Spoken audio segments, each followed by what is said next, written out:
An all-new episode of The Jeremy White Show. Available wherever you stream. Well, look, let's get right into this. Our next guest has been on the show before. We'll talk a little bit about that. Their latest record is coming out. It's called, 10. Wow, absolutely amazing stuff. Available July 12th. Available for pre-order wherever you get your music. Going to be hitting the road on July 13th as well, immediately following the record release. So they're going to be going to Bulgaria, UK, from Belfast, all the way through to Leeds, Glasgow, London, hitting Wacken in Germany, Sweden, Norway, Poland. They're doing all of Europe this summer. It's going to be a European adventure. Welcome back to the show, the one and only Eric Martin from Mr. Big. And Ta-da! There he is. Sorry, I'm not wearing a Jeremy White shirt. I should be. So I was just saying, the one buddy that we used to bust my balls about all the time was our mutual friend Mitch Lafon. So I wore my own Jeremy White hat one time we went somewhere, and he's like, are you wearing your own shirt? Your own hat? Like, wait, what? I used to do that, when I was on stage, probably when I was younger. I'm not busting your balls right now. No, I know, but I love it. I can handle it. I know guys that are playing, this is a friend of mine, Dan Meblin. He's in a band called Pop Fiction. It's a tribute band, 90s stuff and all that.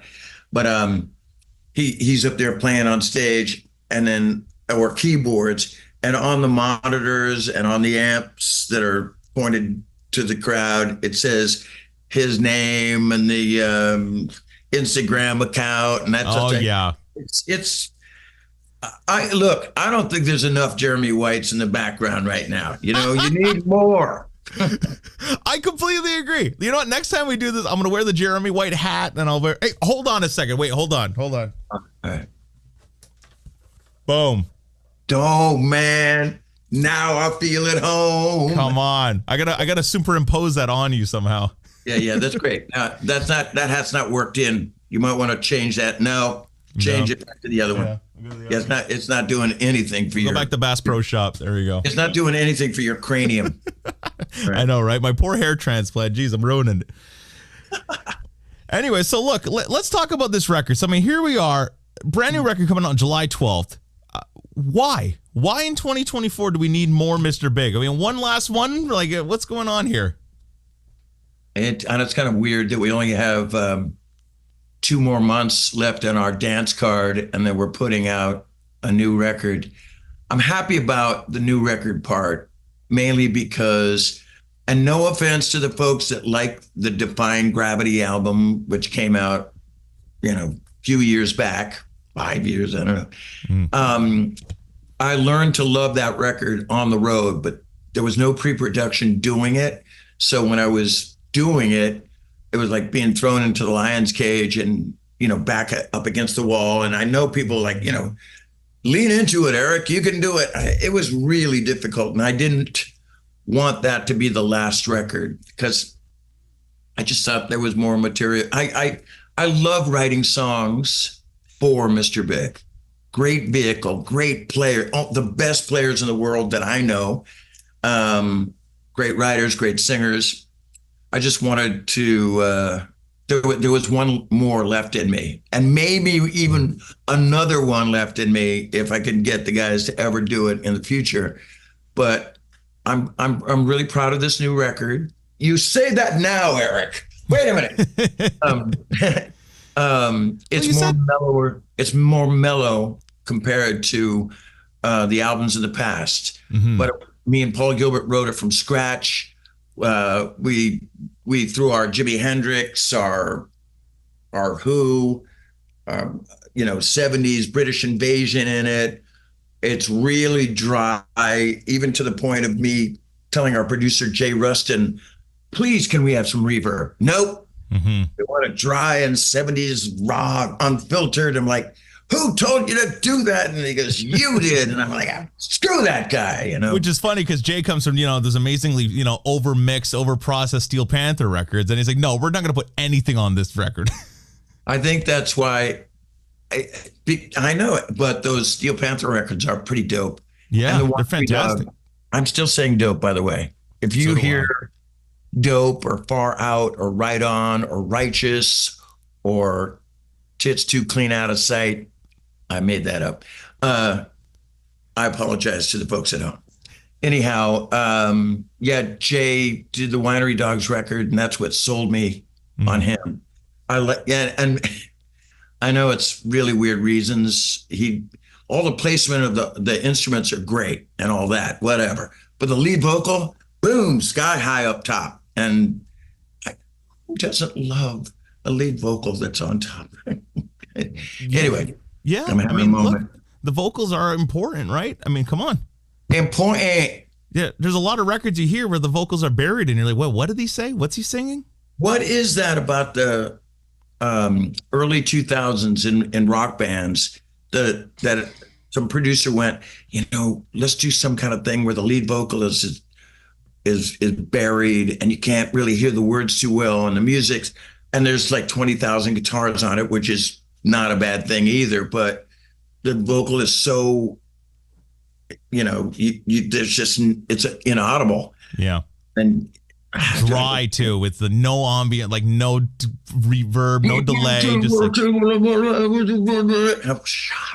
what the hell? Anyway. Yeah. Don't make me get on a soapbox, Jeremy, because I will, son.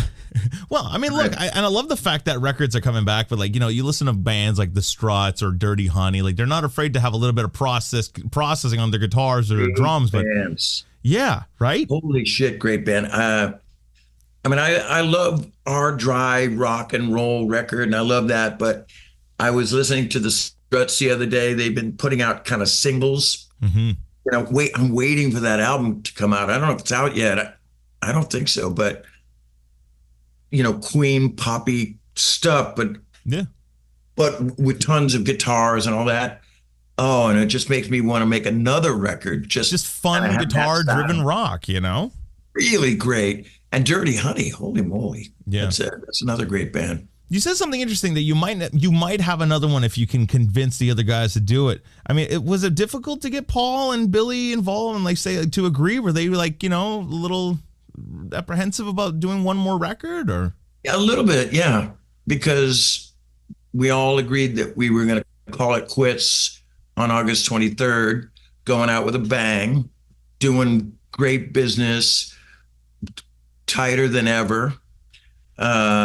It's not like the end of it. I hate the end of anything, but when the end is near, it's always like, I hate that guy. I fucking hate this, and it's a big shaky breakup, This one, everybody, it's a big bro fest and everything's wonderful, but we were contractually obligated to do another record for the folks at Frontiers in Europe.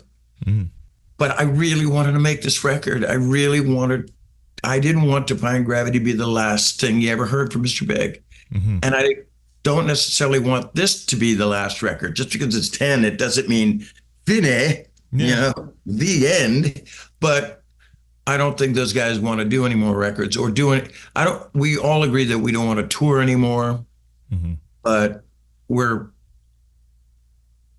shooting ourselves in the foot if we don't do anything in the future, because we're a good band, Jeremy. Yeah, well, I was just going to say, I mean, look, at this point, you guys are kind of firing on all cylinders. You still have it. And on top of it, I mean, there's a resurgence in popularity in the genre specifically. I mean, from all the cruises and all the rock fests, it's like there's a re-energized interest, even with social media and streaming it, in bands like Mr. Big. I mean, why now call it quits? You might talk about my sentiments exactly, but we don't want to. We don't want to tour anymore. We don't want to do those. Yeah, but then Billy's going to go out. He's going to be touring with his guy. Paul's going to be doing his solo thing. Not for the year that we've been on so far. Yeah. We don't want to do that type of touring anymore. Mm-hmm. Billy will continue to. He's in umpteenth bands, and Winery Dogs are going to have to wait for a little while because Portnoy now is with Dream Theater. I mean, they could get another drummer, but that drummer would probably be killed in his sleep by Portnoy, But Billy Mangini somewhere, so just twirling sticks, just waiting to get back in there. There's a good choice right there, my friend. Anyway, Billy will do his thing. but he won't be doing the continuous. There's a lot of work that goes into. Gotta feel like such a nerd right here, moving my. Please, we like to get nerdy on the talk right nerdy here. To me. I should have tape, like one of the Slapshot brothers, Like, anyway, Billy will do his thing, but he won't do the crazy amount of touring anymore. Maybe he will. Who knows? I don't want to. Paul does not want to. Nick DiVirgilio, our new drummer, is like, it's over. I just got here. Right. I bought some new clothes. Anyway, yada, yada, yada. We don't want to do the long touring anymore. But we are tight. And I could totally see Paul Gilbert going, God, this is good. Maybe we should stay together. But I don't know. Like we've already said goodbye. Yeah. To a bunch of things. We don't want to be. Hey, more power to the Motley Crues and the Kiss. The fans still come out. They complain and say like, "Oh, this is the farewell tour, ha ha, Kiss." But can I get a ticket for 5 people? They're still doing it. Yeah. I mean, look. I like your motivational kind of speaker. Keep rock alive. You're carrying that torch. Sunday, bloody sun. You're still doing it, man. Look, I mean, Motley Crue goes up on stage. Not only are they aren't playing, but they have no interaction backstage whatsoever. I mean, like they're going up there and still putting on the show and keeping the music alive for the fans. I mean, I can't complain about that. I can't either. But I know next year is going to come around. We're going to Europe in about 8 days, right? Playing first show is in Bulgaria. And like you named all these places, I mean, we're playing Wacken in Germany, the biggest heavy metal festival of all time. But the next year, when Wacken rolls around in London and Bulgaria and Romania and Italy and all these places, and we're going to be going, I'm going to be sitting on the porch with a beer going, hey, you kids, stop playing in the yard. Well, that's it. The offers start rolling in, and it's like, well, does Mr. Big do a couple of one-offs? I mean, it doesn't have to be a whole tour. I mean, we all know how expensive it is to tour. You do a couple of fly gigs. That's what I'm talking about. Fly in, fly out. Yeah. Maybe a residency. In Vegas, opening to Celine Dion. I don't know. That could be killer. Yeah. Talk a little bit about Nick DiVirgilio being coming in. For me, I mean, he was for the longest time, he was the Sweetwater drum guy to me. Like I think he still is. Yeah, I just saw a video demo with him the other day, and I'm like, hey, wait, isn't he playing with Mr. Big too? Like, how did that whole thing happen? He played on Paul Gilbert's record that he put out. He did like an instrumental Dio record, and Nick played on Holy Diver, which I didn't know. And Paul was always talking about for years, even like in the 90s, he was always talking about this band, Spock's Beard, which was a band that Nick was one of the founding members of.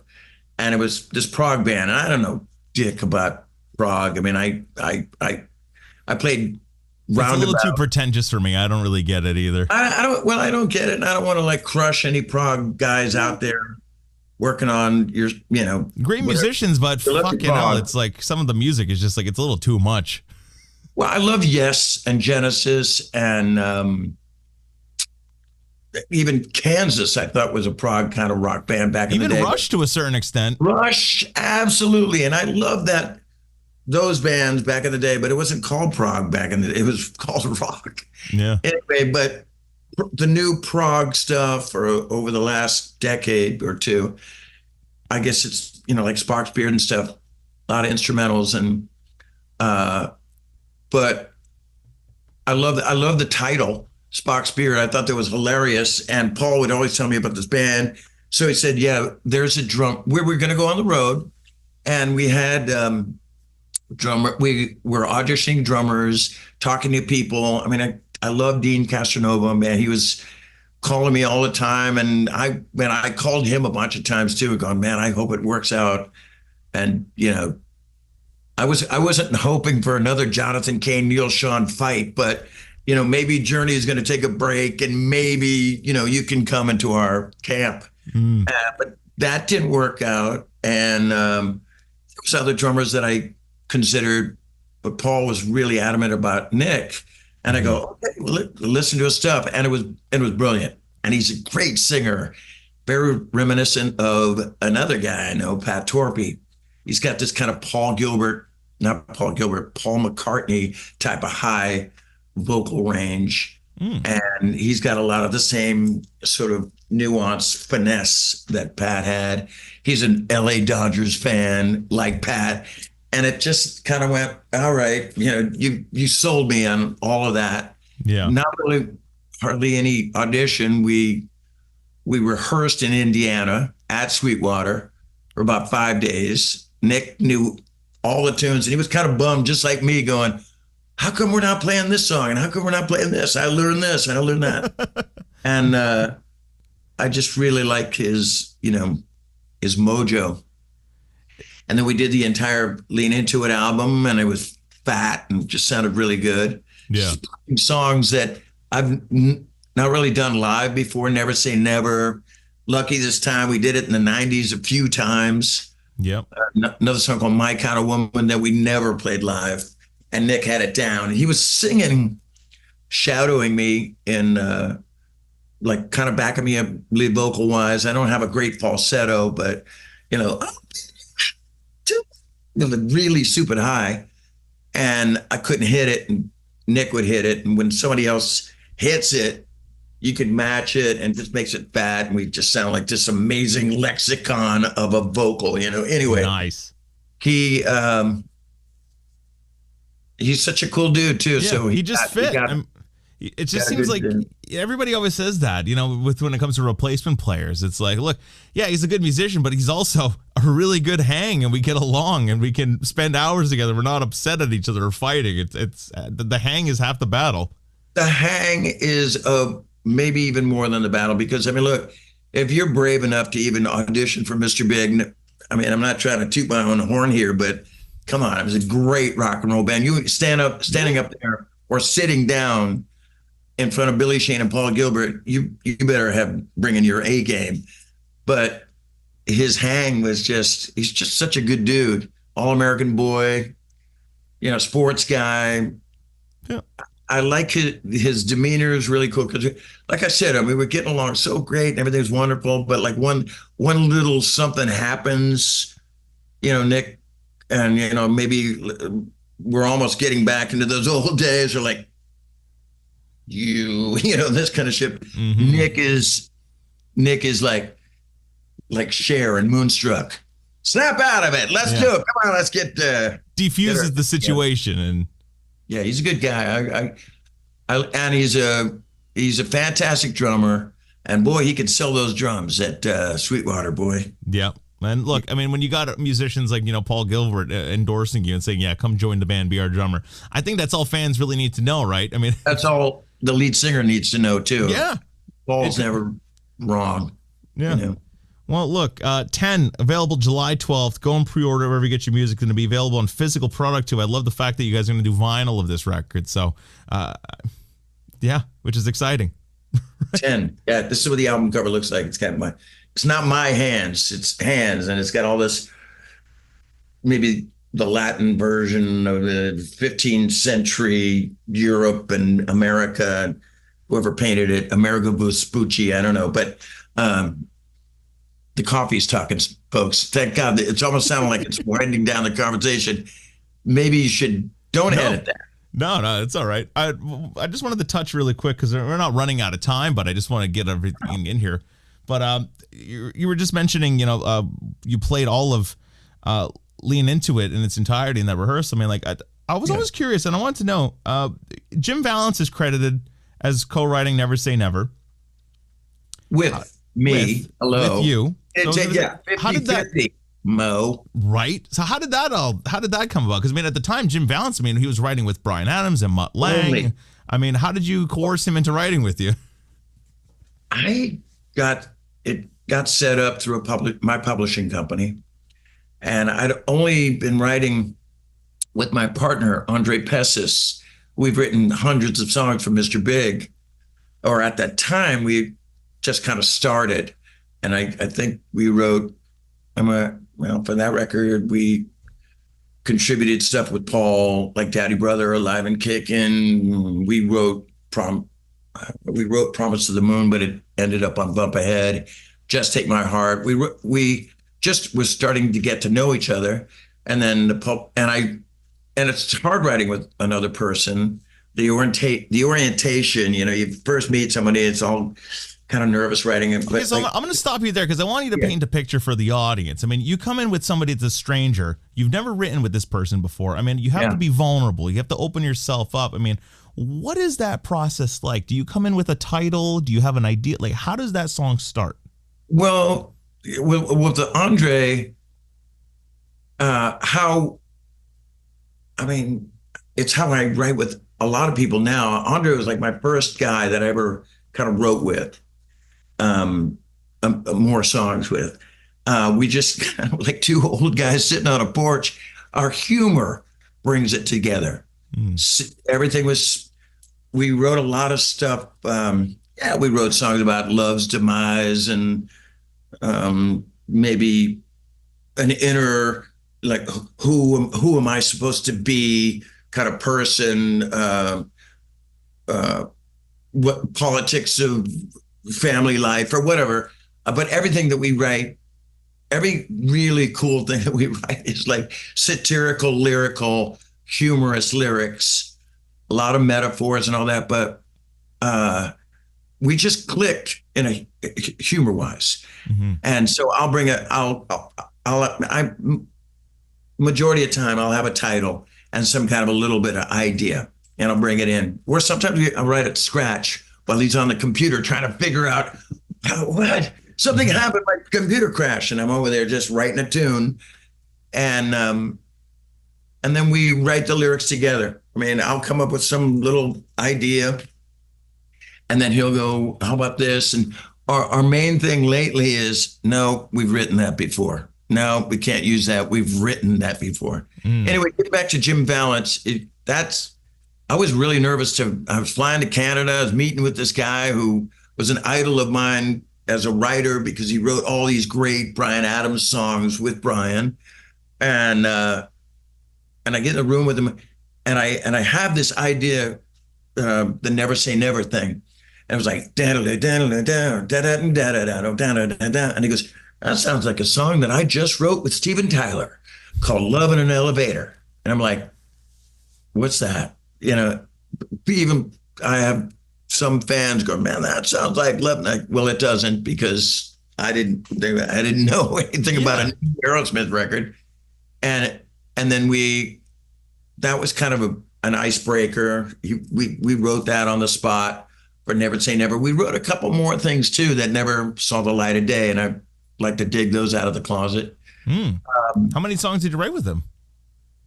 2, maybe. Nice. But a couple things. Never Say Never. Another one was Captured, something I can't remember. But there was I wrote To Be With You when I was about 16 years old. The majority of it, and then and my version was the same as you hear, but more folky. Crosby, Stills, Nash and Young. And then I got together through a publishing company again to write with this guy, David Graham, who was Paul McCartney in a musical called Beatlemania in LA, I think it was it. And he turned To Be With You into sort of this Beatle-esque type of song and wrote a couple words to it, and actually thought of that modulation, because it's in E, and it goes up to C, I think, or no, it goes to G. But he thought of that, and then go back down, and I thought, oh shit, this was a good find. So that was a 50-50 writing situation right there. What was I going to say? I had something, but Jim Vallance, other thing. Yeah, I haven't written with a lot of writers outside of Jim or David Graham. I've written with a guy named Tony Fanucci, is a friend of mine. We wrote Temperamental. If you're a Mr. Big fan, you would know that. But we wrote a song called Courageous, which is on the new album 10. But my main songwriter guy that I hang with is Andre, and we wrote shitloads of songs. So what's the difference between working with Andre? I mean, what's the process with Jim? How is it different with him versus with Andre? Is it that vibe? Is it like humor, man? Just goofing around and just. Was working with Jim like too scientific, or like what is it? And if you know Jim, I'm just looking at him.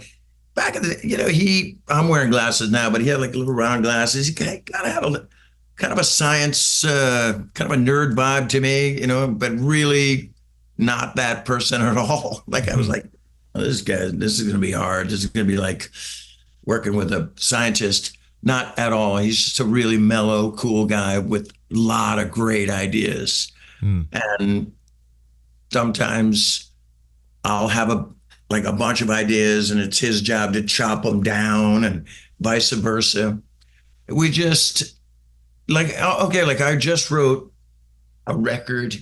I was in LA a week ago for the last 2 weeks working on a project with a Japanese project, Tak Matsumoto Group, TMG. I did it 20 years ago, and this is kind of a reunion record. It's me, Jack Blades from Night Ranger, and now Matt Sorum from Guns N' Roses, Velvet Revolver, Cult on drums, and the legendary Tak Matsumoto from Japan.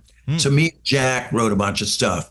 And Jack's, he's simple and cut and dry and get right to the point. And I'm Mr. Metaphor, colorful, blah, blah, blah. And he goes, what are you talking about? And I'm like, it's ambiguous. And we go back and forth. But just to have a lot of fun, and I like to put a lot of humor in my songs and twisty words and all that. And some people are simple, some people overthink it.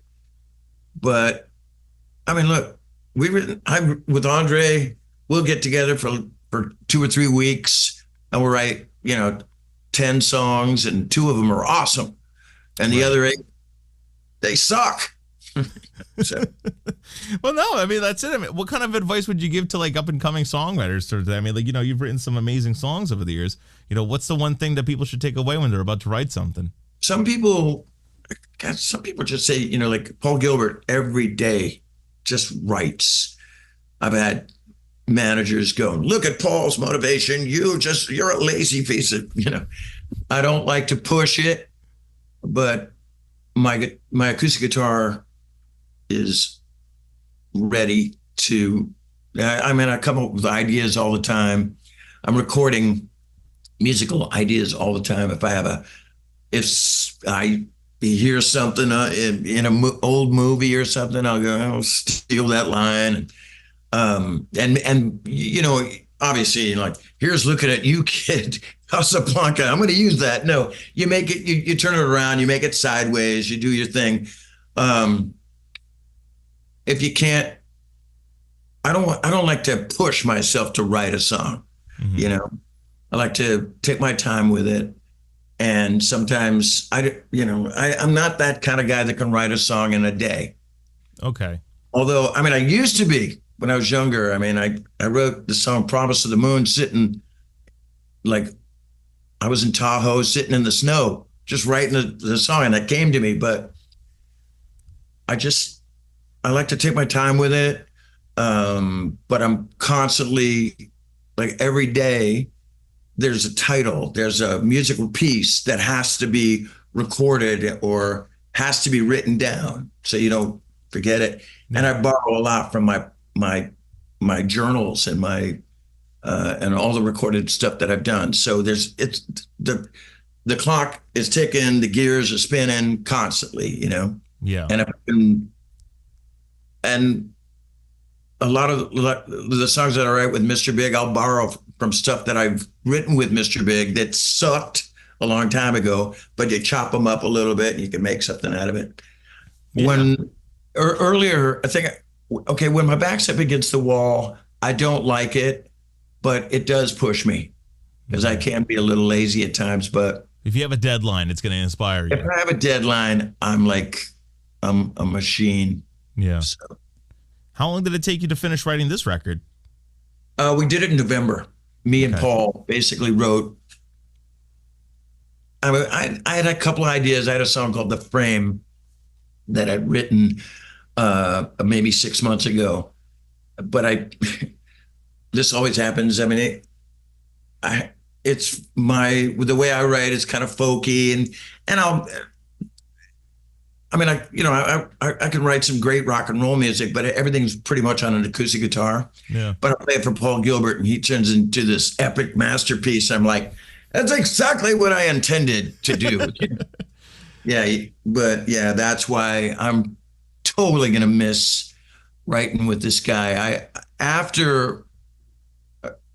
When we got together in November and we wrote for like 2-3 weeks, writing the whole record. I'm sweating like a pig right now. Northern California is scorching hot. It's an inferno. I don't know where you are right now. Where are you? I'm just outside of Montreal.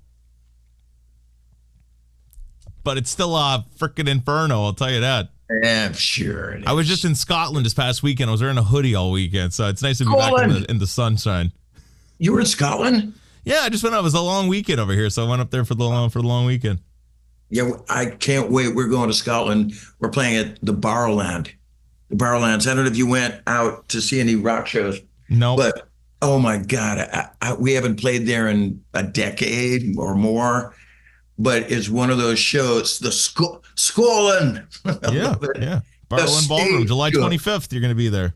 Yeah, the stage shook, the whole ground. People were jumping around. I mean, that was, I don't know when that was, late 90s. I don't know, but I'm hoping by how all the other shows have been, they've just been crowds going wild, and I'm hoping that we still get the same folks. Yeah, there. I'm sure we will. I'm sure you will. They're gonna be like, "Holy, Mr. Big, they're back." Mr. Big. We had a Scottish road manager, Frank Gallagher. His claim to fame was he was a sound engineer and maybe a road manager for the Talking Heads for years and years and years. And then and Buddy Guy. But anyway, I'd always get pissed in the back, on a day off, and the tour bus is coming from Canada, driving through Michigan, who are going to Texas. Whoever routed that, I don't know, but and I'd be in my cups, and Frank, the door would slam open, and Eric, you fucking bastard, get back in your bunk. Nice. Yeah, and I'd be like, oh God, say that again. I love your accent. Anyway. That's actually awesome, because you know what, you're kind of intimidated by that accent, but at the same time it's like, what? Oh man, it's like, how about a Glasgow kiss? What's that? Jesus Christ, knocks you out. Oh, I love Scotland. Yeah, it was beautiful. It was last time I went, I was with my ex-girlfriend, and we just got freaking mangled for 3 days straight. And so this time I was like, I'm going to meet up with a buddy of mine. I want to do touristy shit. I want to see the castle. I want to do all the walking, and so it was fun. You had me at ex-girl. I went to Scotland with my ex-girlfriend. I hope it was like an amicable situation, because we were together and now we're exes. So I went to paradise with an ex-girlfriend. What's wrong with this picture? Those are good opening lyrics to a song right there. Yeah. I went anywhere with my ex-girlfriend. All right. That's it. 10 is coming out July 12th. You can pre-order now wherever you get your music. Check out tour dates at MrBigSide.com. It's going to be your last chance to see them, unless they get a crazy dump truck full of cash offer next year to do a couple of shows. No amount of money. Did you say a dump truck? Okay. Right. Yeah. We go out on the road next year with like Kiss, Motley Crue, and Mr. Big. That would be It's going to be the farewells tour. Everybody that's on a farewell tour is going to be on tour together. I know. I love that. This is fantastic. Great to chat with you. Our friend Mitch Lafon sends regards, by the way. He wanted to say hi. He wanted to pop on here, but he's just in such poor health that he just can't even garner up the energy. So, did you just out him with your poor health situation? No, it's been a well-known fact. He's been battling long COVID for like a year to almost 2 years now, and he's essentially almost like a cripple. Oh yeah, if you just outed him again, boy, you just totally. Oh no, he's all over social media talking about it. He's very. Family members of Mitch Lafon are just hearing this for the first time. breaking news. Mitch No, I know you're not. Lafon is a vegetable. We Is he now go still to COVID? Well, he caught COVID, and he was one of the guys that managed to catch the long COVID, and it essentially messed up his brain, his heart, his entire body. He stands up, and the room just spins upside down. I was on the phone with him the other day, and literally, like he'll call me back, 20 minutes later, be like, "I just passed out. I woke up on the floor." Like his blood pressure, his heart, it's just everything. It's terrible. So. Yeah, ruined him. It ruined him. And why are you laughing? I mean, you know what? No offense, Mitch, because you're going to see this, but we're both got a stupid ass grin on our face. Like you fell down on your bicycle, and we're going, "Oh, look at that!" But you know what? We joke about it. Like we joke about it. Dumpster fire. Hey. That's it. We joke about it and laugh because I'm like, dude, are you serious? He's like, yeah. He's like, I don't know what the fuck is going on. He's like, the medical care in this country is just so bad. They're doing nothing for him. Terrible. Yeah. So, but he wanted me to read it. Wanted me to just throw that out and say, hey, yeah.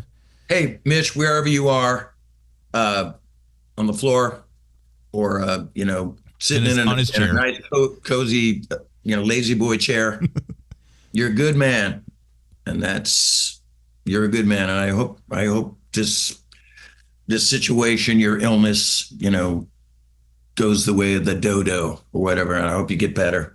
That sucks. Yeah. Hate it.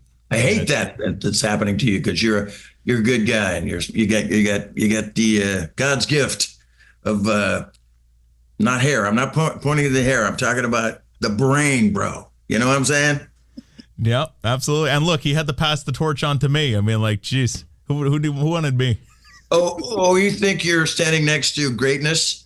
Do you? Like, he passed the torch to you? Wow. You wear the Jeremy White hat. You will actually say that a genius like Mitch Lafon passed the torch to you. What's the word I'm thinking of? Well, good luck to you, Jeremy. Sorry, man.